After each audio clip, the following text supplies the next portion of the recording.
Hi folks, my name is Arya, and today we're going to discuss about ethical hacking using this operating system that has been well known amongst ethical hackers, and I think you've guessed it, it's called Kali Linux. Okay, now before we dive right into Kali Linux, let me give you a brief introduction to ethical hacking for those of you who are here on this channel for the first time following the ethical hacking series. So the term hacking has been around for a long time now.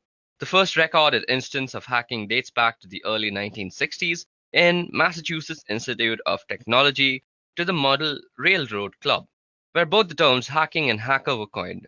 Since then, hacking has evolved into a broadly followed discipline for the computing community. Now, hacking is the process of finding vulnerabilities in a system and using these found vulnerabilities to gain unauthorized access into the system to perform malicious activities ranging from deleting files to stealing sensitive information. Now, hacking is illegal and can lead to extreme consequences if you're caught in the act. People have been sentenced to years of imprisonment because of hacking. Nonetheless, hacking can be legal if done with permission. Now, computer experts are often hired by companies to hack into their systems to find vulnerabilities and weak endpoints so that they can be fixed in the end. Now, this is done as a precautionary measure against legitimate hackers who have malicious intent. Such people who hack into a system with permission without malicious intent are known as ethical hackers, and the process is known as ethical hacking. So now that we know what exactly ethical hacking is and who ethical hackers are, let's move over to the hero of our video today, and that is Kali Linux. Now, Kali Linux is a Debian-based Linux distribution aimed at advanced penetration testing and security auditing. Kali contains several hundred tools which are geared towards various information security tasks, such as penetration testing, security research, computer forensics, and reverse engineering. Kali Linux is developed, funded, and maintained by Offensive Security, a leading information security training company. Now, Kali Linux was released on the 13th of March 2013 as a complete top-to-bottom rebuild of Backtrack Linux, adhering completely to Debian development standards.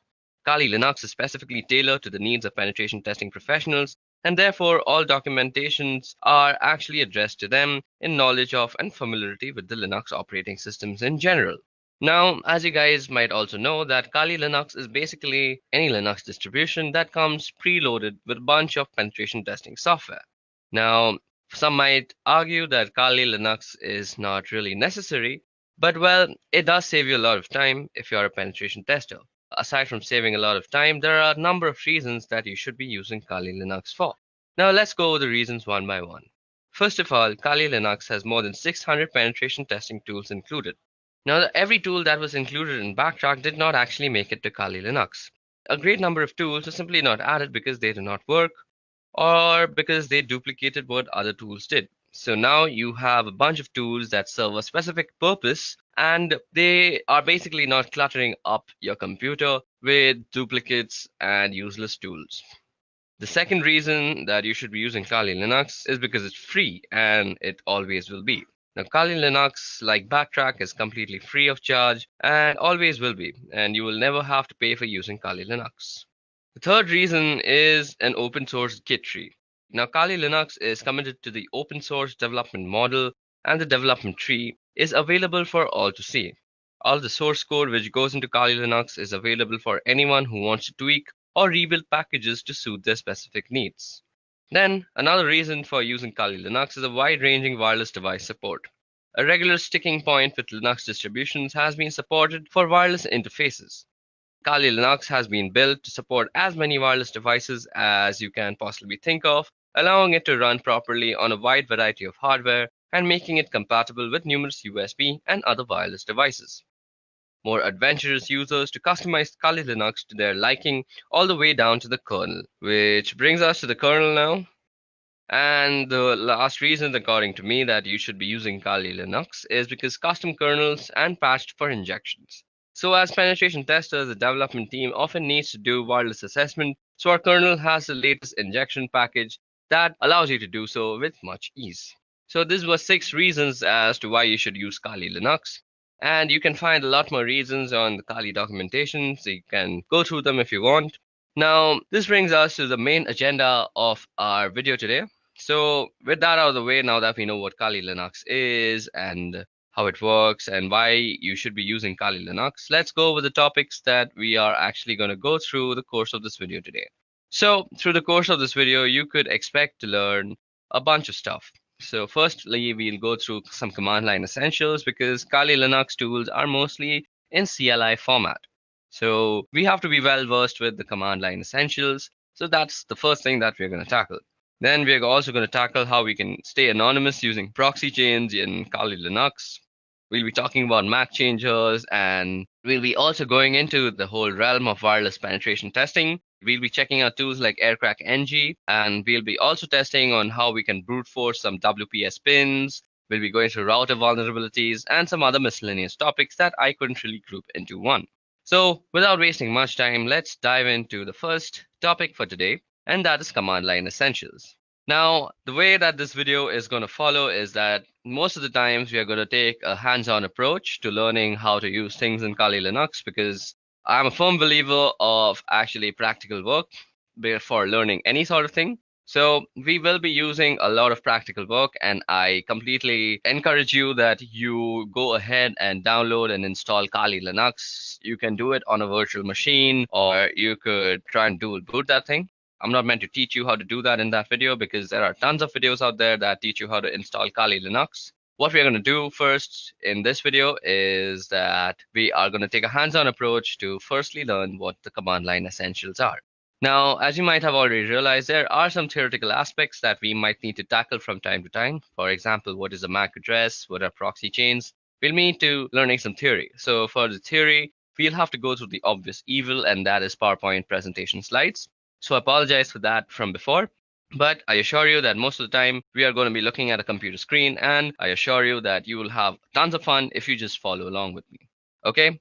Another disclaimer that I would like to add before we actually continue with our Kali Linux course, and that is this is not the entirety of Kali Linux. Kali Linux is a huge thing, and this is just not it. So these are basically what I find interesting and what you may also find interesting. And these can cause a bunch of damage if you're doing it without permission. And damage comes with repercussions, which could include you being arrested, and that is not my fault. Again, I'm saying disclaimer, if you do this without permission, you will get arrested, and that is no way my responsibility because this video is just for educational purposes.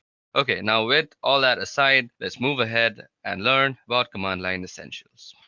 Okay, so now it's time that we go through the command line basics of any Linux terminal. Now, the Linux terminal is a very powerful tool. It allows you to move around the whole operating system through the files and folders. It allows you to create files, change their permissions, change how they behave, and a bunch of other things. You can do filtering, you can grab stuff, the specific stuff from a specific file, and there's a bunch of interesting things that you can do. And as an ethical hacker, you will be working with a Linux distribution most of the time, whether it may be Kali Linux or some other thing like Parrot OS. But you will be working on Linux most of the time because it's a powerful tool for networking analysis and scanning and all sorts of stuff that you want to do as an ethical hacker. So the first essential step is to actually know how to use the tool that is available to you. And that is out here, which is the terminal. Now, as I'm running this on a virtual machine, you might find it that my execution times are much slower. And that is because I have a very, very slow laptop because my virtual machine is actually eating up a lot of my RAM. And I have a bunch of other processes that are also rendering. I do this on my free time. So let's go ahead and go through the commands that we are going to actually go through. Now, let me actually make a list of commands that I want to teach you guys. So let me see if LeafPad is available. Firstly, LeafPad is basically a text editor. So the first command that we are going to start off with is cd. Now, cd stands for change directory. Now, at this moment, we are in the root directory, as you guys can see. We can print the current working directory with this thing called pwd, and that is a current working directory, as you see. It's called root. And suppose we want to change our directory to the home directory. So all we have to do is cd, which stands for change directory, as I just said, and specify the path. Now cd/home. Okay, so once we're in home, I want to make a list of commands that are used on the CLI that I want to teach to you guys.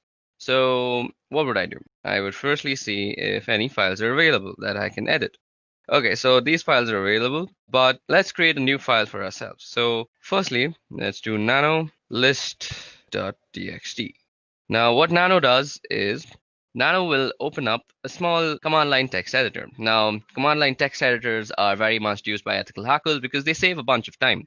If you're always switching between GUI and command line because you'll be doing a bunch of stuff on the command line, and suppose you want to write something, you're always switching to GUI, it's a waste of your time, and you want to save time as an ethical hacker. So you can use this thing called a command line editor, and it can basically do most of the stuff a GUI editor would do.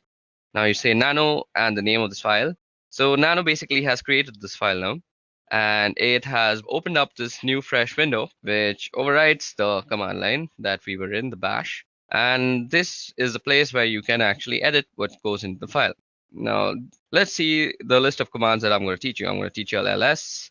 ls will be the list of files. We did cd. We saw a pwd. So that was the print working directory. We'll be looking at how you can copy stuff with the cp command. Then we'll be looking at mv, which is basically move. Then we'll be looking at cat, and that's an interesting one. And also less, which is another interesting thing. Then we'll be looking at grep, which is actually used for grepping or grabbing things from files that you might want to see. You'll see what I mean in a short while. We'll see echo, which probably does what you think if you have any experience with Linux. Then we'll be doing touch, and we'll be doing make dir, which is make directory. And then we'll do in chown, chmod. Then one of the most dangerous commands that is rm. And then you can do man plus help. Okay, so these are the list of commands that we are going to go through in this part of the video.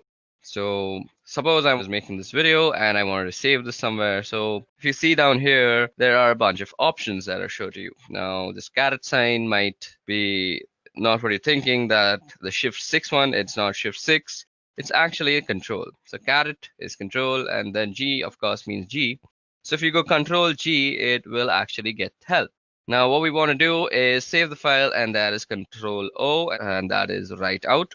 So what we want to do is say control O, and now it's going to say if we want to name the file list.txt, and we want to name the file, and it says that we have written down 15 lines. So that's how you save a file. Now all we want to do is exit out of here. Okay, so first let's go ls, and let's go through whatever there is. So ls shows us the list of files that are there in that directory. Now ls can also show you the list of files in a directory with the paths that you specify. Like if I say ls var, it'll show me everything that is in var. Okay, there are a lot of interesting things in var, so let's head over to var. So cd/var, and you hit enter, and now we are in the folder var. So now to actually demonstrate how powerful ls is, we have a few flags. Now to see the flags of any command, you can just do -- help universally throughout the Unix command line. So out here you see some information that is kind of tough to read, but if you go on top and scroll out here, you'll see all the flags that you can use with the command, that is ls, and how you can use them. So you can see what to use, and you can read a little bit about it. So if you use all, it ignores entries starting with dot. So suppose we were to do ls in var, let's see. So it shows us like this. Now if we do lsl, it'll show a long list with more information. So these are the permissions that you see out here. We'll be seeing how we can change the permissions of files soon enough. And this is who owns the file, the user and the user group. This is the file number, I guess. I'm not sure. This is when they were created. This is the name of the file. This is the time when the file was created, I guess. Okay, so that's how you get very detailed information about all the files. Now, there's another thing you might want to use with ls, and that is the a tag. So you can go lsa, and it will show you all the hidden files also. So now you see some 2 files that were not shown out here. Our file list begins from backup, but when we do -la, we see 2 more files, that is dot and dot dot. So let's see if we can move into that, cd dot. So we can't even move into that. So that's interesting. So these are hidden files. So these are not seen to random users, and we can actually do stuff with them. We'll see how we can use hidden files later on. So if you want to show hidden files through ls, all you have to do is ls and -la. So that was all about ls. So let's move back to /home, where our list of commands that I want to show you all was. So cd home, let's ls and see what was it called. It's called list. And suppose I want to see the contents of list.txt. All I have to do is say list.txt. Now it shows us whatever this file is containing. It'll read it out for you. So we've done cd, we've done ls and its various forms, we've done pwd. Now it's time to do cp. So cp is basically used for copying files from one place to another. So suppose I want to copy this address file that is there into some other directory, let's say var. So all I would have to do is cp name.txt, and then you specify which location you want to actually copy it to. So cd/var. So this is where I want to copy my file to, and you hit enter and it's copied. But that was a very small file. Now we can actually check if it was copied before I move on and pour some more knowledge into you. So let's go into var. So cd/var, hit enter, and you're in var again, and you see ls, and now you see a name.txt. So let's remove name.txt from here because I want to copy it again and show you all a difference between a flag that I'm going to use right now. So the hyphen and letters that you use are called flags technically in the Linux terminology. So let's go back to home. Now, instead of the name of the file and moving back to home just like I did, you can type out the complete name of the file out here. So you could have gone cd/home/name.txt and copy it to /var. But this time what we're going to do is we're going to use the -v, which is basically used for a verbose output of whatever you're doing. So most of the commands that we're going to using will have a -v with them. So let's see how this actually affects the output. So what we're going to do is we want to copy, so cp and verbose, and we want to copy the file name.txt, and we want to copy it to the folder called var, right? So now you'll see that it will give us what is being moved, rather, that is name.txt, and where it is being moved to. So this is a very good way of knowing what is actually happening, because if you do it without the verbose part, and suppose name.txt was just a 20 GB file, and you just don't know if it has finished or not. So if it's a 20 GB file, it'll continuously update you on where what is being copied. So basically, all you have to do is type -v if you want to know where your file is being copied and the exact path. Okay, so that was about how you can copy files from here and there. Now, what was the next command that we want to see? So cat. So let me just go and see the next command that is there. So list.txt. So after cat, I want to show less. Okay, so we've done cp. We also have to do mv. Now, as you guys can see, that cp is basically a copy. Copy is, as you would expect, it leaves a copy of the file that in the original directory while also maintaining a copy in the directory that you specified. But if you want to move the file completely, all you would have to do is use the command mv. So mv is for moving the file. Now let's see what all goes with mv. So you can type help, and as I said, you get the verbose option and you get suffixes. You can force things to happen. So suppose you don't have the permission, do not prompt before overwriting. So it'll give you a prompt and you can completely overlook the prompt with the F thing. So let me just show you how that looks like. We'll be doing a verbose and we will be copying the address.txt file. And okay, so every time I've been actually typing, so you can do address.txt by just pressing tab and it'll autocomplete. So address.txt to /var. Now it'll show you that it is actually renamed address.txt to var address.txt.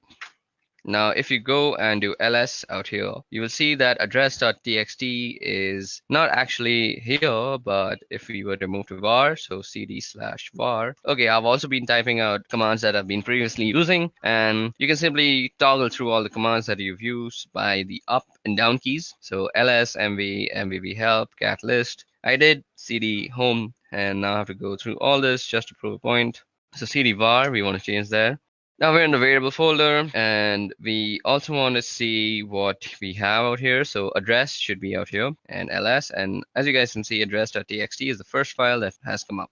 And it is basically the same file, and I can prove that to you by just catting the file, and there's address.txt. And you see that is some random address for some random person. Okay, now let's quickly clear out our file. our window. You can do that with the Control L, or you can just type out clear. Now, what we want to do is move back to home. So yeah, cd home. Okay, so now that we're back in home again, let's cat out our next file. So list.txt, and after move, I wanted to go through cat. Now cat, as you guys can see, is printing out the contents of a file, and there's also less, which does something very similar to cat. So let's see what it does. So if you go less and do list.txt, you actually see the contents of the file in a completely new window, which overlays on the previous window.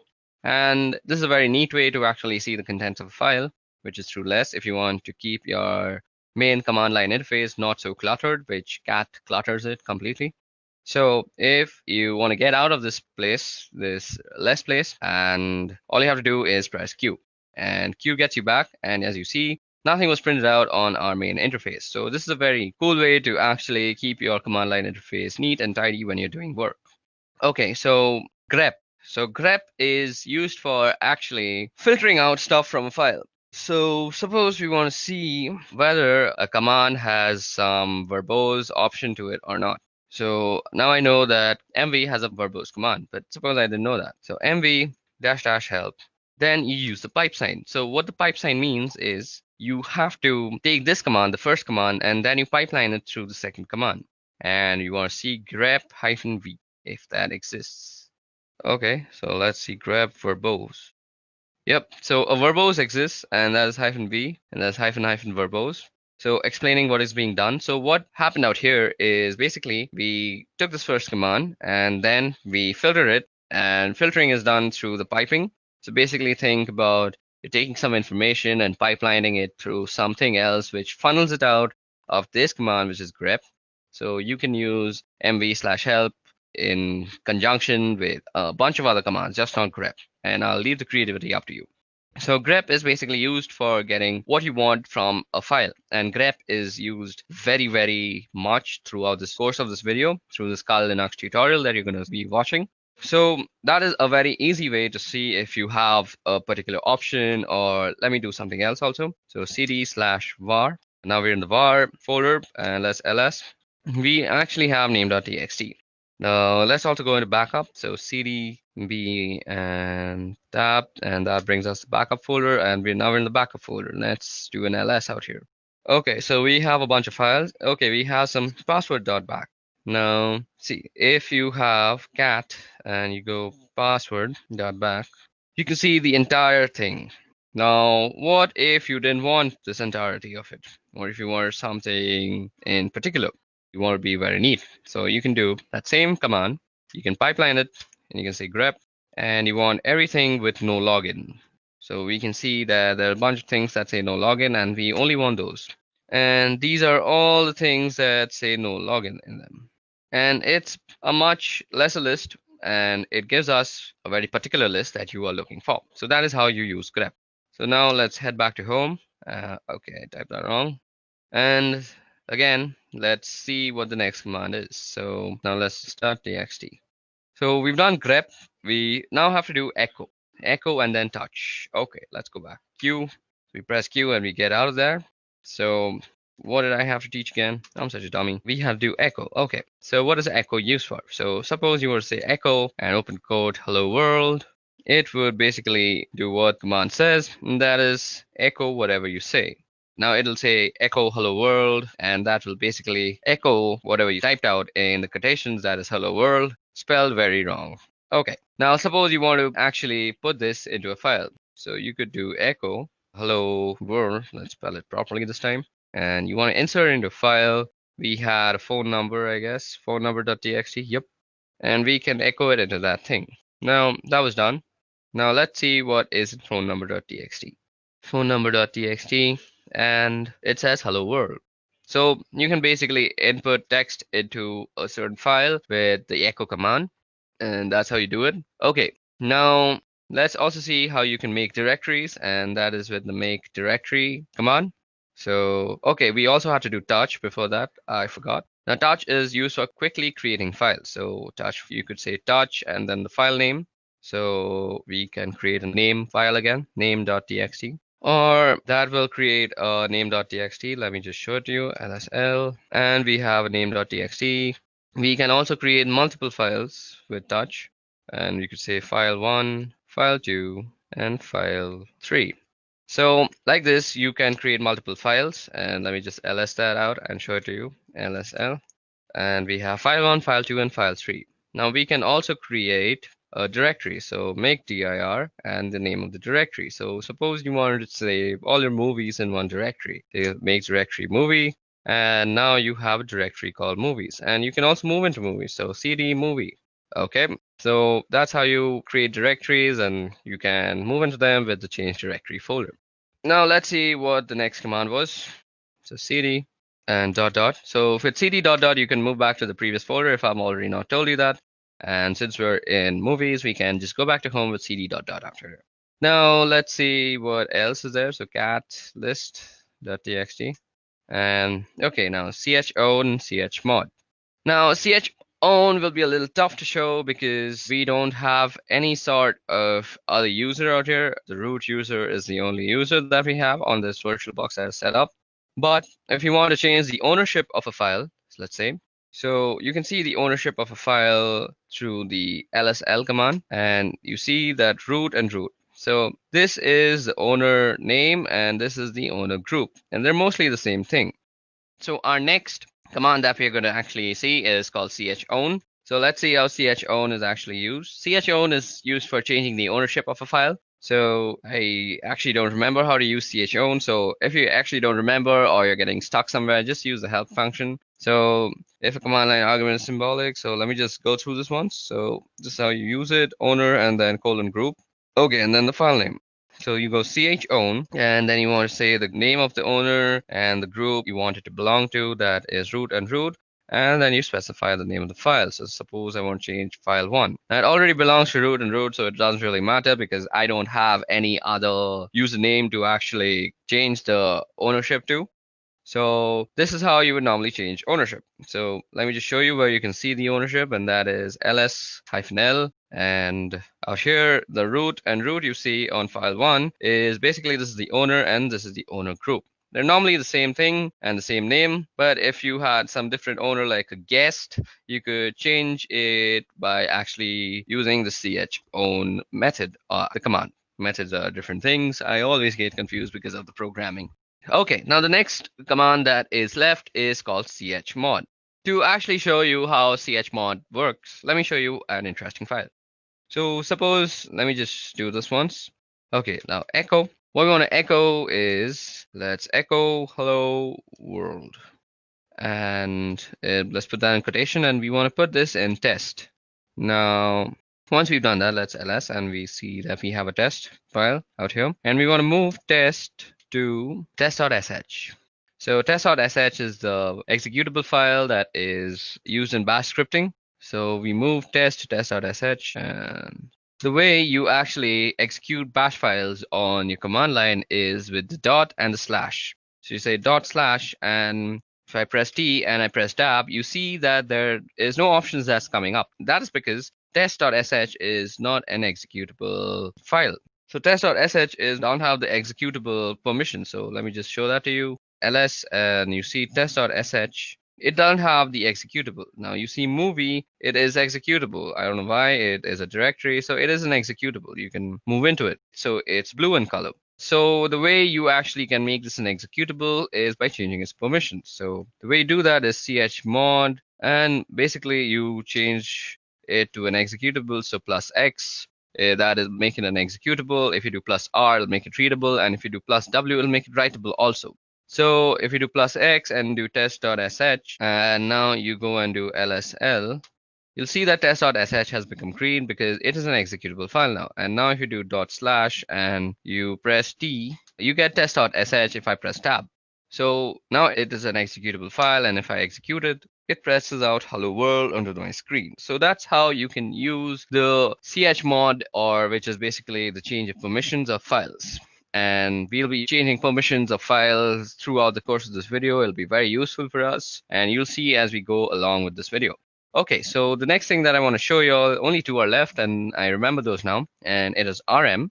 And RM is used for actually removing files. So you should be very careful while using RM or any sort of removing command on a Linux system, because once you remove something, it is very difficult to get it back and it's almost near impossible. It's not like Windows where it's basically just disappeared in front of your eyes, but it's still there in the memory, cluttering it all up. That's why Linux always trumps Windows. That's one of the reasons. I'll make a video on that later on. But for now, let's focus on RM. Now, we can remove file 1. So let's see. So file 1 is going to be removed. So if we ls now, you see file 1 doesn't exist. But let me show you. RM, and if I do movie, it'll say cannot remove movie is a directory. But if you go into the help menu, I bet there will be a option that you can just forcefully remove it. So RM force will just remove. So RM/R, and you can do movie, and it'll recursively remove everything. And if you go here and do LSL, you'll see that there is no movie directory anymore, and that is how you can remove movies. Now that prompt that you see out there is actually a safety measure, because once you remove a directory and it's not retrievable, that's a very sad scenario, and you don't want to get yourself in such a scenario in whatsoever possibility. Okay, moving on, so on and so forth. That was all about the RM folder. Now you can do RM and the address of anything. So RM, I know we moved an address.txt, so into the var folder, we can go rm var and address.txt. And that will remove address.txt from the folder of var. Let me just show you that worked. So cd var and ls, and you see that there is no address.txt out here. Okay, another way to get help for any command that you want is man, and suppose you want to see about rm. It'll show everything about RM that is there to show to you. It'll show you how to use it. It'll give you a description, synopsis, the name, remove files or directories. It's a very useful way. So out here you see this is the manual page. So that is what it means, man. And you can press line 1 or H, or you can press Q to quit. So that's very much helpful. Okay, guys, so that was all about the command line interface and how we can use it to go about the operating system and change file permissions, copy files, move files, and a bunch of other stuff. Now it's time to get on with the interesting stuff, and that is, firstly, we're going to be learning how you can actually stay anonymous with proxy chains. Okay, guys, so now that we are done with the command line basics, it's time that we move forward with proxy chains. So before we move forward with proxy chains, let us head back to our PowerPoint presentation and see what exactly proxy chains are. Okay, so proxy chains. Now, as the name suggests, proxy chains are basically a chain of proxies. Now, where is a proxy used? A proxy is used whenever you want to anonymize yourself on the wire or the network. You do not want to know, or you do not want your others to know what the source IP address was for your client system. And to do this, all you have to do is send your packets through a bunch of intermediary systems, and these intermediary systems carry the packet out and they transmit it to the target system. And this is much slower, and let's see how we can use this in Kali Linux now. In combination with Tor in order to anonymize traffic, not only on web browsing traffic, but rather instead on all networks related traffic generated by pretty much all your applications. But you can also change this in the settings. Now, what we're going to do is we're going to open up the proxy chain configuration file, and we're going to understand all its options that are available. So to do that, all you have to do is say nano. You go into the etc folder, and then you go for the proxy chain.conf. And what you see out here is the nano editor, and we had spoken about the nano editor when we were discussing the CLI part. I hope you haven't skipped that. Now what you see out here is a bunch of instructions and options. So let me just zoom in into this command line interface, and now you can read everything much well. So what proxy chains is, well, it gives you the ability rather to route your traffic through a series of proxy servers and stay anonymous in such a fashion by hiding behind them or by having them forward your requests, so it looks that on the other side that your requests are coming from them as opposed to you. Now, surprisingly enough, there are a large amount of these proxy servers out there that you can use, but they're not very stable. They go up and down and they're not very fast. So for specific targets, they can be useful, but not for brute forcing and not for any sort of computing attack. So suppose you're doing something to a certain target. If you're trying to log in or you're already logged in, you can definitely do it through proxy chains. and it will be reasonably fast and reasonably stable as well. But if you're doing some sort of mass scanning or you're brute forcing a password or something of a kind of a proxy chain with a list of proxies selected from the internet, especially the free proxies, it's not going to work. I mean, it's going to work out eventually in a technical sense, but it will consume more time than you can spare. And by that, I mean it can be a very, very long time. It can take about months or two to do a simple scan. So that's not an option. And there are other ways of doing that, but for the time being, I just want you to know how you can use proxy chains and how you can configure it. And actually, because it's really useful and I use it fairly often, and a lot of people do, and it's a fantastic piece of software. So first off, we have the types of proxies. So you see HTTP, SOCKS4, and SOCKS5. Now, there are fundamental differences between these protocols, and you always want to find yourself a SOCKS5 proxy as that's the best possible one, and that has the ability to anonymize all sorts of traffic. HTTP, well, as the name it says, it's for HTTP traffic, and SOCKS4 is very similar to SOCKS5, but it does not support IPv6 protocol and it does not support UDP protocol. So this can be SOCKS4 and it can be rather problematic, and you always want to make sure that you're using SOCKS5 wherever and however. Anyway, down below, you have these other options, which we will go over. So basically, how you enable these options is that you don't need to type some complex lines of code or anything of any kind. Basically, all you have to do is just delete the hash out here. Let me just show you. So suppose we wanted to actually activate dynamic chains option. So all we have to do is delete the hash. But let's put in the hash right now. So after you delete the hash, all you have to do is save the file and the option is enabled. This hash presents a commented outline, meaning that the system reading this will ignore if there is a hash, and if there isn't a hash, it will take it into consideration and interpret it accordingly. Anyway, what we have here are statements which allow us to specify how we want our traffic to be routed. So first off, we have dynamic chain. Now, dynamic chain is a sum and is an option which you will find people using the most. It is most commonly used option and a preferable one too at that. And honestly, I think it's the best one out there, primarily because it's the most stable one. And here's why. Now, suppose you have ABCD proxies. So those are some servers with IP addresses, with open ports. And if you have a strict chain policy, which is enabled on this computer right now, as you see, if you have a strict chain policy, we can only be able to access any site on the internet in general by going through ABCD. So you have to go through all of them, and you have to go through them in that specific order, that is ABCD. And that's not always a good thing. I mean, if you're paying for 5 proxies, that's not a problem because they will always be operational and they will always be up. And why not? That's not a bad idea or an option.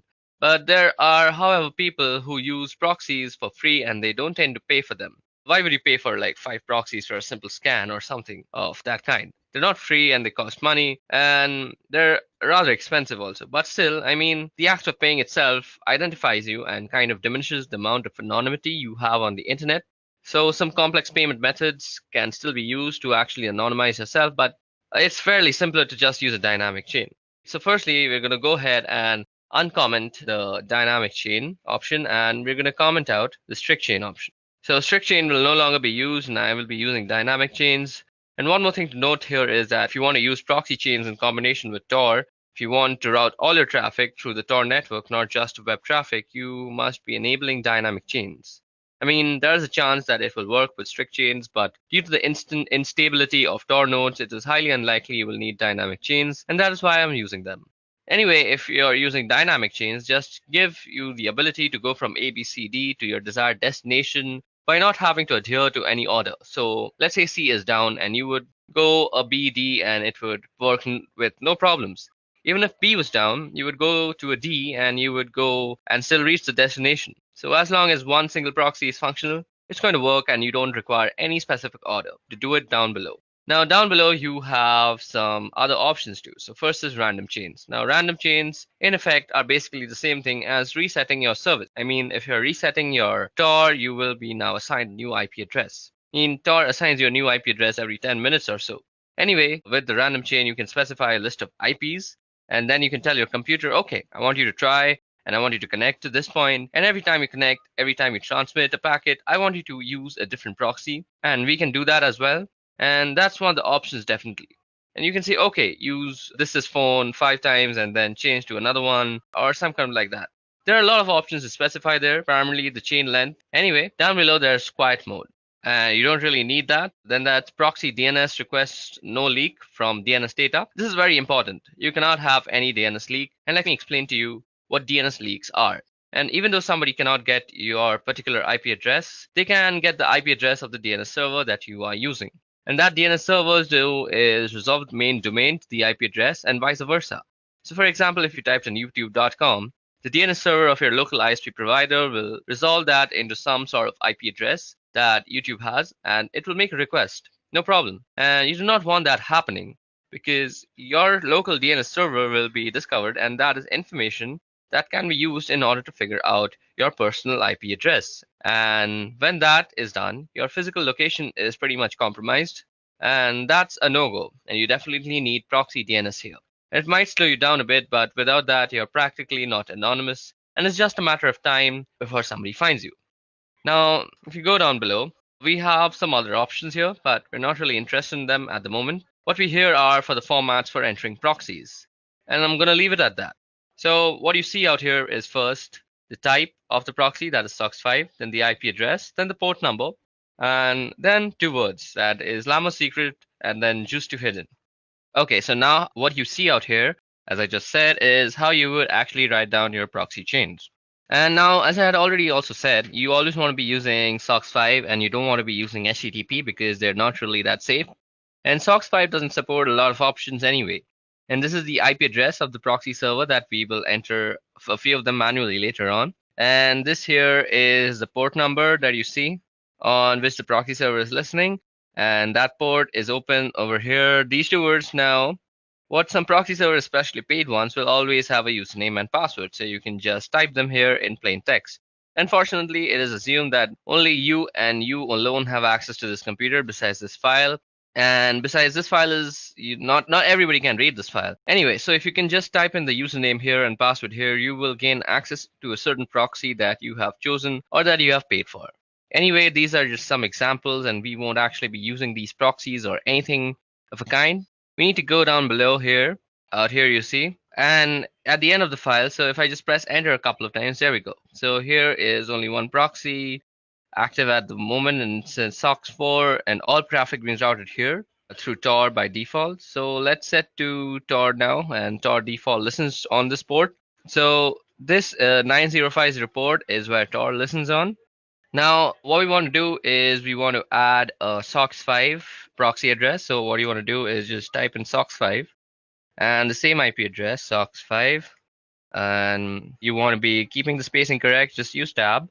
So 127.0.0.1, and then you want to specify the port number also, so 9050. So what you see out here, the 127.0.0.1, this is the loopback address of your computer. So this is for inter-device communication, and if you ping this address, if you're pinging yourself basically, and usually people ping this address in order to make sure that the IP protocol is set up correctly, even though they don't have internet connectivity. So let's just type in 1.27.0.0.1 and the same port number and 9050. So now we have to press Control O to save our file, and we're going to save under the same name, and we wrote 65 lines of codes down, and that's written. And now you have to press Control X and you exit out. So let's press Control L and clear out our screen. Now we just edited our proxy chains configuration in a very neat environment. So to go ahead and type in our service door status, so we want to check the status of our Tor service. So service Tor status. So Tor service could not be found. So do we have the Tor service installed? Okay, so Tor service is not installed. Just give me a little moment. I'll quickly install it. Okay, so now that we have set up our proxy chains configuration file and we have put in a SOCK5 proxy chain, giving it the Tor service. Now what we need to do first is start up our Tor service. Now to actually check if Tor is running or not, or if the Tor service is running or not, let me just clear that out. We need to go service Tor status. And you see it says it's inactive. So what you have to do is say service Tor start, and that will start the Tor service. It might take some time depending on the system that you're using, and voila, there it has started it for me. Now, what you have to do to actually use proxy chains before you go to any website. So all you have to do is say proxy chains Then you specify the browser that you're using. So we're going to be using Firefox. And you could say something like www.duckduck.com. So now here you will see how your thing is being transmitted to DuckDuckGo.com. When I say thing, I mean your packets and your requests. I'm sorry for my vocabulary. So now your packets are going to be directed through a bunch of IP addresses, but we haven't actually put a bunch. We just have put the loopback for the Tor network. So we will let Tor do the rest of the things for us. Okay, so depending on your system, this might take a little bit of time to actually open up. Okay, so let's go ahead and see what's actually happening on the terminal while this thing is loading up. Okay, as you can see, it's going through a bunch of proxies out here, and some are denying it, and some are saying it's okay. So as you guys can see, most of the time you might get denied, and it'll be a lesser number of okays, and that is exactly what we're looking for. Because primarily we have gone a great extent for the anonymity, and what you want to do is stay like that. So this is basically how you use proxy chains. Now, if this computer just decides to open up DuckDuckGo.com on Mozilla, I could actually show you some interesting stuff, but it seems my computer has kind of given up on actually opening DuckDuckGo. It's still waiting for DuckDuckGo's actually confirmation, but that's about it. So this is how you can actually configure proxy chains. I'm really sorry that my computer isn't working right now so well, and nothing is actually opening on Mozilla. It's mostly because my RAM is overloaded. I think I should go ahead and get myself a new RAM. But for now, let me just also say that we can put some custom proxy lists, and instead of just saying, let me just go ahead and open up that file again. As you guys can see out here, I'm going to end this right now because my computer can't really take all this pressure. See, it's lagging so hard. Okay, let me just quit out of that and let me just open up a new one. Now, as I had said that you can put up some custom proxy lists. Not really going to do that, but let me just show you how you can do that. You go nano and you go etc and proxy. So you basically have to go into the proxy chain. Okay, so I think I have to put this again. Yeah, now if you just go in and edit out here, all you have to do is set up dynamic chains, and you can go online and search for free proxy lists, and that'll give you everything with the port number to the IP address. Let me just show it to you. Free proxy server list. So all you have to do is search for free proxy server list, and you can see out here the proxy type is HTTPS, and you basically want to find a SOC5 proxy. To find SOC5 proxies, just add that into your keyword. And once you find those proxy addresses, all you have to do is take down this IP address and followed by the port number, and you go ahead and just put it down in this configuration file. And then you hit Control O, and you just save it, and then you just go back. So that was all about proxy chains and how you can set up proxy chains to make yourself very anonymous. I'm sorry, the whole Mozilla part didn't work. That's the sad state of my computer. But moving on, let's go ahead and study about MAC changers. Okay, guys, so that was all about proxy chains. Let's move ahead to MAC changer. Okay. Now, before we go into the tool called MAC changer, let's just see what a MAC address is. Now, MAC address actually stands for Media Access Controller Address of a device and is a unique identifier assigned to a network interface controller for communication purposes. Now, MAC addresses are used as a network address for most IEEE 802 network technologies, including Ethernet, Wi-Fi, and Bluetooth. Now, in this context, MAC addresses are used in the medium access control protocol sublayer, and as typically represented as MAC addresses are not recognizable as 6 groups of 2 hexadecimal digits each. Now, these are separated by a colon, and the first 3 hexadecimals are actually the organizationally unique identifier, so they actually represent your vendor, and the next 3 hexadecimals actually represent your network card uniquely. Okay, so when you are actually on a network, you are recognized on something called an ARP table. Let me just show you the ARP table, how you can see it. Let's go in. So the password is root. So an ARP table is basically an address resolution protocol table, and well, this is a virtual machine and it doesn't really know many machines on the local network. But if I were to go on my Windows system and show you my ARP table, let's see. Okay, so if I show you the ARP table of my Windows machine, on any machine that has a TCP/IP protocol suite installed, you will have this command that is working called ARP, and you give the -a, and now you see that your IP address or somebody else's IP address is actually mapped to a physical address. Now, the MAC address is very commonly used in the ARP protocol, And this is how you are actually identified on a network. Now, sometimes what you want to do is be unknown on this network. There are various reasons why you want to do that. Let me just give you an example of a very malicious reason that was done in my college. So we as students would actually change the MAC address of our own computer to the professor's computer. So we would somehow look up the professor's IP address and then come to know about his MAC address. And then we would spoof our MAC to be his MAC address. And then we would do some sort of malicious activity on the college internet. And then the internet administrators of our college would come to know that that MAC address is doing some sort of malicious activity. And that MAC address would get permanently banned for that session on the college network. So basically, our professor would not be able to use the wireless projectors that he would use to actually show us his presentations. And we'd end up getting a free class. Now, I am not actually promoting any sort of bad activity like this. I have just experienced this in my own college life. So that was something. But there are many other reasons that you might want to spoof your Mac. Now, Mac Changer is an amazing tool for actually spoofing your Mac. So first of all, how do you come to know your MAC address? So let's see, you go ifconfig, and this will give us our MAC address. Now, this address that you see out here is the MAC address of this machine. So you can also check out the MAC address by going Mac Changer.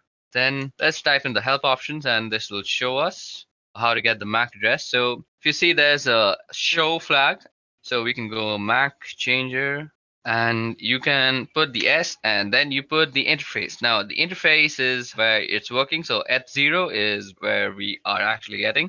We don't want the loopback one. So eth0, and this will give us the MAC address. So our current MAC address is 080027. Let's see if that was the same one shown. Where is that MAC address? Okay, so ether 080027. So I'm sorry, this was the MAC address. I selected the wrong thing. What I was showing you is the IPv6 address, and you can see that's very, very long. So this is our MAC address. Now, what you might want to do to change your MAC address, well, let's see. With V, we can get the version. With S, you can show. We can do the E. And as I said, if you remember that the first 3 bits is about the vendors, so you can also get the vendor list by going -L. So you go -L, and this will give you a list of MAC addresses and which vendor they belong to. So sometimes if you know the vendors that are actually being used on the network of your college, for example, and you want to just stay anonymous and not raise any flags of suspicion, so you could hide yourself as a Cisco router. So suppose your college was using all sorts of Cisco routers, and you decided that today I'm going to spoof myself as a Cisco router and I'm going to screw around with the network. So it would not raise any flags before you actually decided to do some malicious activity. In some deeper inspection of your MAC address, people would actually realize that you are actually spoofing the address. And after some investigation, they would indeed take some time to actually reach to you and how you spoofed it. But the point of changing your MAC is not raising any flags. And that is exactly what you should try to do.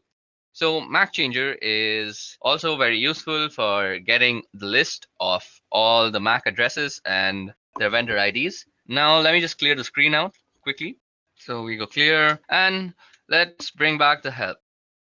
So we go MAC Changer and --help. Now what we want to do is give ourselves a random MAC address. Now MAC Changer, so that is done with the R flag, and we want to do it on eth0. So once you run that, you will be given a new MAC address. So our new MAC address is f6c649. Now you can verify that by running ifconfig. Now we could just do ifconfig, and you see our new MAC address is on Ether. So we could also do something like this, ifconfig, and you could grep Ether.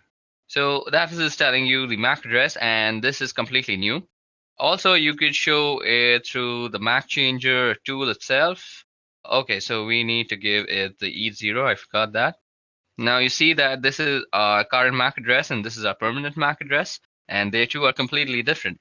Sometimes you also might want to actually change your MAC when your laptop is or your system is booting up, because you might want to stay anonymous all the time. Who knows? And sometimes you might think, I'll actually change it when I want to change it. But let's face it, we are forgetful as human beings, and we tend to forget things that we are supposed to do. So what else is better than to actually automate the whole process yourself and forget about remembering all these stupid nitty-gritty stuff? So you can tell Linux or Kali Linux to actually change your MAC address on boot up is use this tool called crontab. Now, cron tab is actually used for scheduling tasks on Linux. So let me show you how to do that. Firstly, let's clear our screen and go cron tab and go help.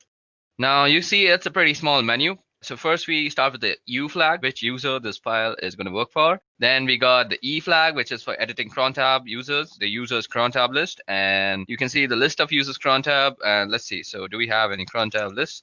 So there is no cron tab at this moment, so we can set up one for ourselves by going to the E. Then there's the R, which is delete users cron tab. And I want to tell you all, be very careful when deleting anything of that sort, because once you delete something from Linux, as I've already said, that it is very, very difficult to actually retrieve it back. You might get fragmented pieces of what you had actually deleted, and that will only leave you with sadness and devastation. Now, what you want to do is go through cron tab and press E, and this will bring us to select an editor. To change, later run select editor. So we'll do with Nano. So what you have out here is the README file of cron tab, and if you read this entire thing, you will get how to use cron tab completely. But if you have any sort of doubts, even after reading it, you can leave them down in the comment section below. Now, what you want to do is actually set up a cron tab so that you can change your MAC address whenever you reboot your computer. So all you have to do is say at reboot, what you want to run is MAC changer. And if you remember, we want a random MAC address and we want it on each 0. So that's done. Now all you have to do is save this thing. So you go Control O, and that will write it out to cron tab. And you press enter and you have written down one line. Now you go Control X, you have exited out.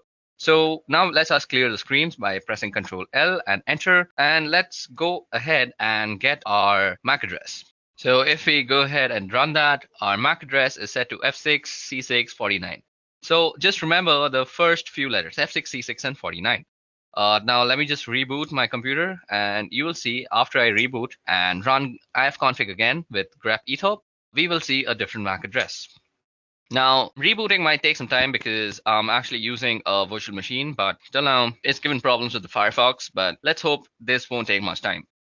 Okay, so now that our computer has booted up and we have actually opened up our terminal, let's go in and type ifconfig and let's get in our ether, that is the MAC address. So if you remember the MAC address, now you see that it has completely changed. And that's how you can spoof your MAC address on your local network. And this will basically help you in staying anonymous on our protocols and anything that actually maps your IP address to the MAC address. Okay, so that was all about MAC changers. I'll meet you in the next section now.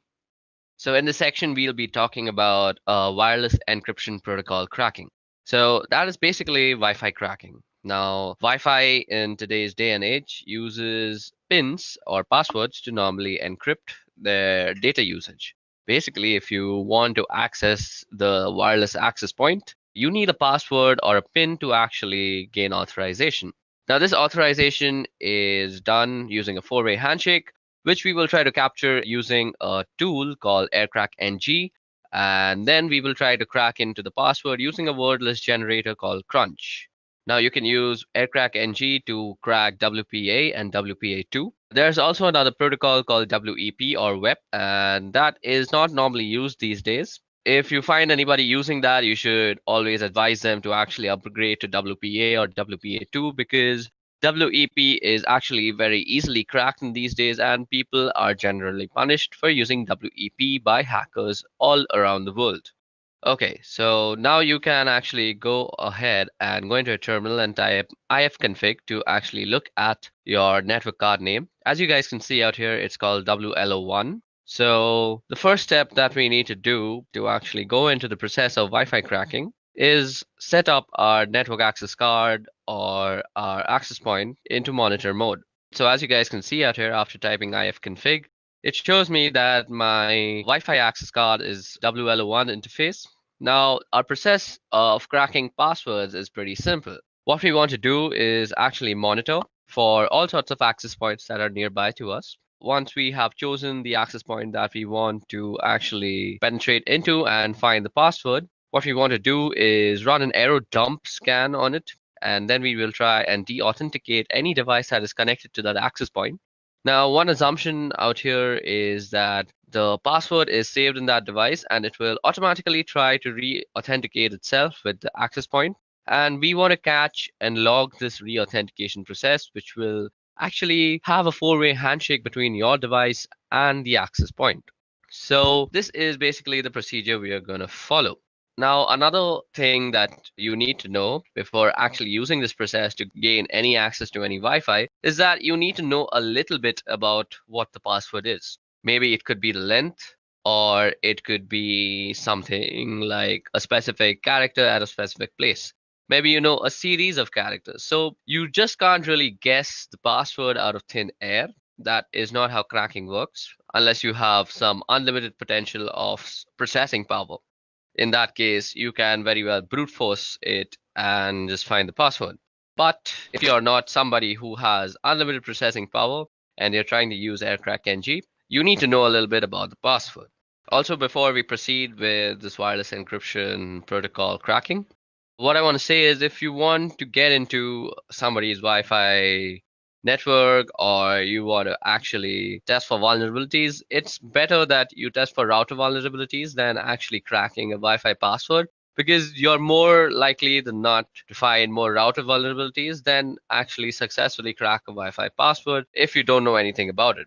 If you don't know anything about the password, just go ahead and run some vulnerability tests on the router itself. And more often than not, you will just find something you can abuse. Okay, now let's talk about the two tools that I'm going to be using. Now, these two tools, one of them is already installed on Kali Linux. But if you're not using this on Kali, you can also use this on any Linux-based system. So what you have to do is download and install Aircrack NG, which is easily installed with the command apt-get install Aircrack NG. And you also have to install this word list generator called Crunch. Now, Crunch is easily downloadable by just Googling the name. And the first link will be a SourceForge link. And all you have to do is go inside that and install it. And once you figured out how to install Crunch, you can make sure that it's installed.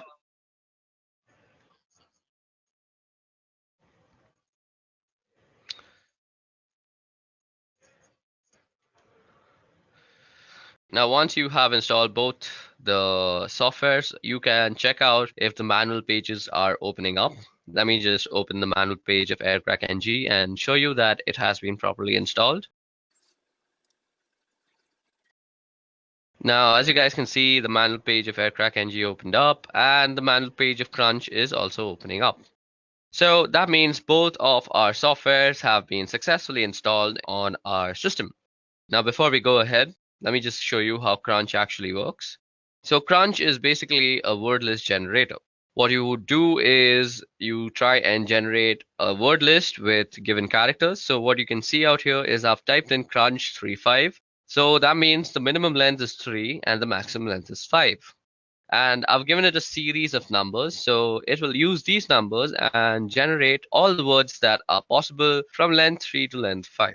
So the way we are going to use Crunch in conjunction with Aircrack is that we are going to use Crunch to generate the word list. And then we're going to pipe the word list through Aircrack NG when we are actually trying to capture and crack what we will capture in a certain log file. Now, what you want to do first is actually put your network interface card on a monitor mode. Now, you can do that by typing in ifconfig and then the interface name, which happens to be WLO1. And first, you have to put it down. So, ifconfig WLO1 down. Now, to put your interface card into monitor mode, you have to type in iwconfig and you go the name of the interface and then you go mode monitor. Okay, it seems I've spelled it wrong, so let me just do it once again. So that has put our network interface card into monitor mode. And what we need to do after that is we need to start up our network interface. So all we have to do is type in ifconfig WL1 up. Now, once it is up and running, you can check by typing in ifconfig that indeed your network interface card is up and running. Don't worry, it's running in monitor mode if it's up and running.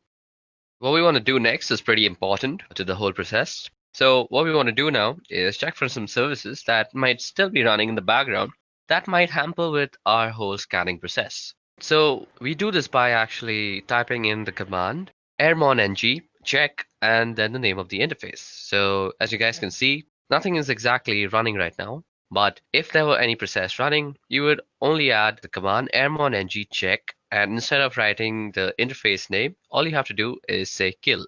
and it will kill any processes. Now, if you see any process named the network administrator, you want to kill that process first separately and then kill any other child processes. You may need to actually run this command a few times before all the processes are killed, and then you're good to go. Okay, so now that we have finished killing all the subprocesses, what we want to do is run an error dump scan on the network card. So that is WLO1. So for this, we go error dump -ng, and then we put in the name of the interface. And this will start up a scan that will look something like this. So after you run the error dump scan on your interface, what you see out here is a result of all the access point that is found out through the monitoring mode. Now, if you see, we have a bunch of columns out here. First of all, we have the BSS ID column. Now, the BSS ID column is basically the MAC address of all the routers that are found. Now, every router obviously has a MAC address. So those are the MAC address that is tied to the router names, which is shown by the ESS ID. Then we have the PWR column, we have the beacons column, we have the data packets column. Another important column is the channel column. It's important to know which channel your router is working on. Then we can see the cipher column, the authentication. So out here we can see the encryption that is used. So most of it is using WPA2. So what we will be cracking is basically WPA2. So from this list, what you need to recognize is basically the Wi-Fi router that you want to crack into. Now, I'm performing this particular test in my office, and I don't really have the permission to actually go in and test them for these vulnerabilities. I'm not the security analyst of here, so I don't really have the permissions to penetrate into them. So what I have done is I have run a similar test at home using my own Wi-Fi, and I will show you the results for that. But for this working example, you will see the scans that I'm running in this office. So as we intend to stay ethical, what we are going to do out here is we are going to capture whatever we find in our office for only educational purposes. But when we are doing the actual cracking step, that is the last step of this whole procedure, I'll be running it on a file that I had generated at home, as I just said, because I have permissions to do whatever I want with my own Wi-Fi and passwords. Okay, so for this example, I'm going to pick this Wi-Fi that is called Edureka Wi-Fi, and it's running on channel number 6. So what we want to pick from here is the BSS ID and the channel number. We need to remember these two things. First, the BSS ID, and second, the channel number. Now, what you want to do after that is open up a new window on your terminal and log in as root. Now, what we want to do here is run a separate error dump scan on this specific BSS ID and check for all the devices that are actually connected to this access point.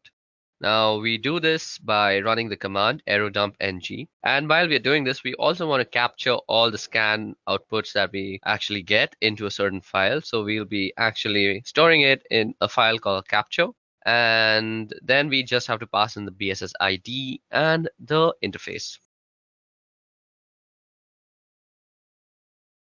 We also have to specify the channel. So let's see what the channel is one. So the channel is channel 6. So that's what we want to do. And we specify the channel with the -C flag.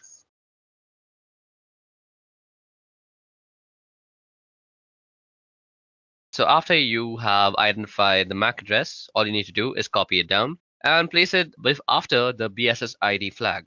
Okay, so we're going to run our command out here, and we just want to say our file is going to be called test.capture. Now that our scan is up and running, all we want to do is wait till someone is actually connected to this access point.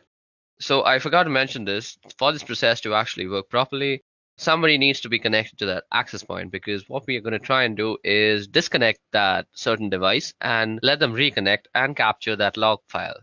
Okay, so it seems like nobody is actually connecting to it. So at this time, all I'm going to do is go back to our error dump scan that we had run on our network interface and look for some other MAC address or other access point to actually penetrate into. And let's see if something has actually connected to that. Okay, so, oh, voila. Now what you see out here is that somebody has actually connected to this access point, and his MAC address can be seen under the stations tab. Now, what we want to do is run a deauthentication broadcast message on that station and deauthenticate that guy. Now, to actually run the deauthentication process, all you have to do is go ahead and open up a new terminal window again and let the scan be running in the background. Don't close any scan at this moment.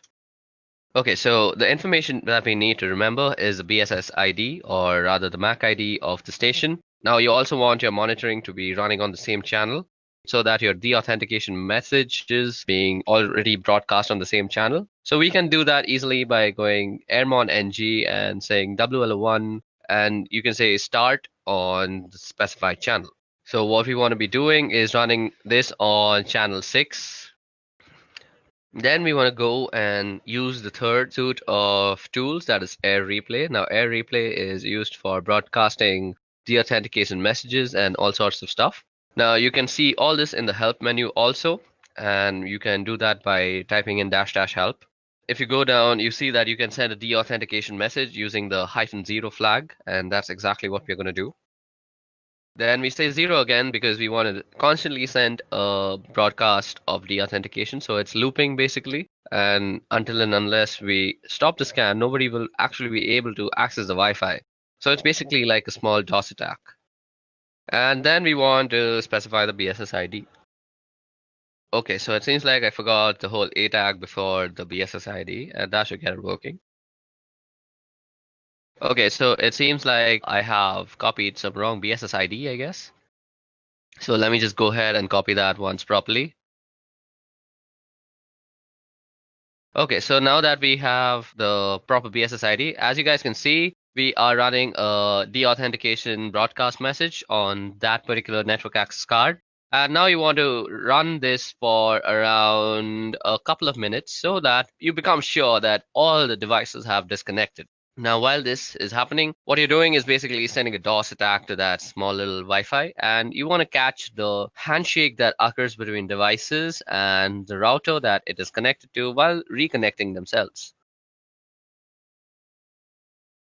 Okay, so now that we've let the scan run for a couple of minutes, let us just stop it. Let's stop this other scan too. Now, if I go and list out the files on my desktop, you should see that there's something called the test capture. Now, the test capture is given to us in various formats. We have the capture format, which is test capture -01.cap, and then we have test capture CSV, we have a Kismet CSV. So it gives you a bunch of formats to actually run your cracking on. Now, if you remember, I had told y'all that I have already generated a similar file at home, basically, when I was trying to crack into my own home password. So I will be running the test on that file, or the cracking procedure on that file, and that is the last step of this whole procedure. So let me just go ahead and move into that folder. So I go cd scan.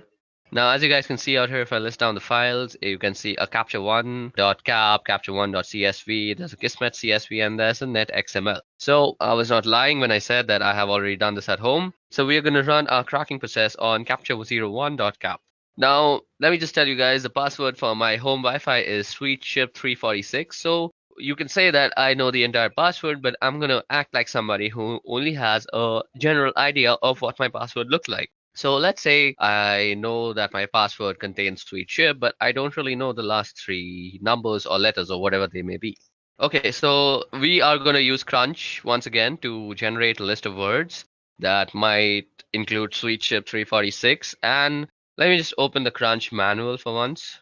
Now, if you go down in the Crunch manual, what you'll see is the -T. So as you guys can see, there is a pattern that is specified like @God, and then followed by 4 other @, and all the @ will be replaced by a lowercase character. Now you can remove @ and use a comma, and it'll be replaced with an uppercase character, or you can use percentages, which in case it'll be numbers, or you could use the caret sign, in which case it'll insert symbol. So when you know the length of the password and also a certain degree, a few letters, you can use the -T flag. So that is exactly what we're going to use with Crunch out here for this example. So let me just remind you guys that the password for my home Wi-Fi is sweetship346. Now what we can do is we can ask Crunch to actually generate something that looks like sweetship346. So what I could do is say Crunch. So the minimum length is 12. I already know that. And the maximum length is also 12. Now let me just input in the pattern. So we put in the pattern after -T. So now I'm going to just show you how long it can take. So we are just going to say sweet and then put in some @. and then also try and guessing the numbers. So after you put in the pattern, you want to also input which letters and numbers they could be. And I'm just going to input my entire keyboard out here. Now, what you want to do is pipe this command through aircrackng's cracking procedure. Okay, so now what we want to do is pipe this command through aircrackng, and we want to write from, or rather read from the capture file. So what we go is -w and then hyphen and then the capture file name. So capture01.cap. And then we also have to specify the ESS ID, which is given through the E flag. And the ESS ID for my home Wi-Fi is nestaway underscore C105. So that's exactly what I'm going to type in. And this will start up the cracking process on my Wi-Fi from the captured file. So as you guys can see, this is going to take a long time, and I'm not really actually going to complete it. So in this time, I'm actually just going to try and explain why this is not very feasible on a virtual network.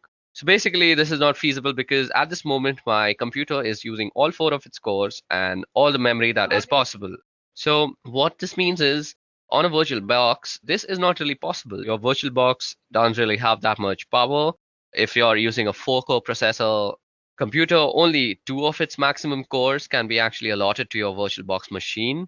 Above that, you can't really give it the entire memory because that will make your computer crash. So if you want to do something like this, it's better that you install Kali Linux as a dual boot or as your own daily driver, and then you can do this. So this is why I have not done this on a virtual machine and instead done this on Deepin Linux, which is my daily driver operating system. Now, as you guys can see, it is constantly trying to actually guess the password by actually going through all the permutations and combinations. That is basically, it's taking in all the words generated from Crunch, piping it into the current command, that is the aircrackng command, and it's comparing everything. So what I'm going to do is I'm actually going to end this because this will take a very long time. And what we're going to do is we're going to actually try and shorten the command of the amount of guessing that we're trying to do. So let me just try and do that. So as you guys can see out here, I have reduced the number of alphabets that might be actually tested. But even in this case, this will take a humongous amount of time. And let me just show that to you. So as you guys can see, the test is running, and there's not really much you can do. You can just let this run, go out for a cup of coffee, and then come back. And you might still see that running. It really depends on what the password is and how much time it takes to crack it. And how much processing power you have directly affects how much time this will take. So let me just show you guys that this is taking a bunch of time.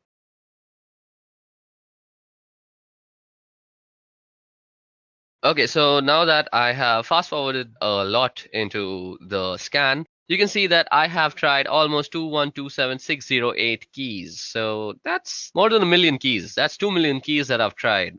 So, and it still hasn't reached SweetChip 346. So what we're going to do is, just to show you for demonstration purposes that this procedure actually works, let me just shorten our guessing even more. So what we want to do is, this time we want to just guess the numbers. So we will modify our command accordingly. So we just put in SweetChip and let the algorithm just guess the 346 part. So we're going to remove the alphabets from the guessing scope also. And as you guys can see, the password is almost immediately guessed because only 456 keys were tested. And as you guys can see, it shows that the key was found and it's SweetChip 346. Now, let me also show you that it works with the guessing of letters, just because I don't think I've justified that letters are also guessed and not just numbers. So let me make it just guess the P part. That is sweet she, and then it should guess P and then 346. So let me just show you that. And as you guys can see, it guesses it almost immediately after just going through 15,000 keys. Okay, so that brings us to the end of this Wi-Fi cracking tutorial and also to the end of this video, which was regarding ethical hacking using Kali Linux. I hope you guys had a bunch of fun learning about MAC changes, proxy chains, and a bunch of stuff that we did, like Wi-Fi password cracking. I hope you practice these procedures and methodologies that I've taught you only for your own educational purposes and not use it to harm anybody or do anything harmful with it, because let me just tell you very seriously that you can be prosecuted by the law. So let's end this video on a good note by saying please practice this for only educational purposes. I'll meet you guys in the next video about ethical hacking. Until then, goodbye. I hope you have enjoyed listening to this video. Please be kind enough to like it, and you can comment any of your doubts and queries, and we will reply them at the earliest. Do look out for more videos in our playlist and subscribe to Edureka channel to learn more. Happy learning!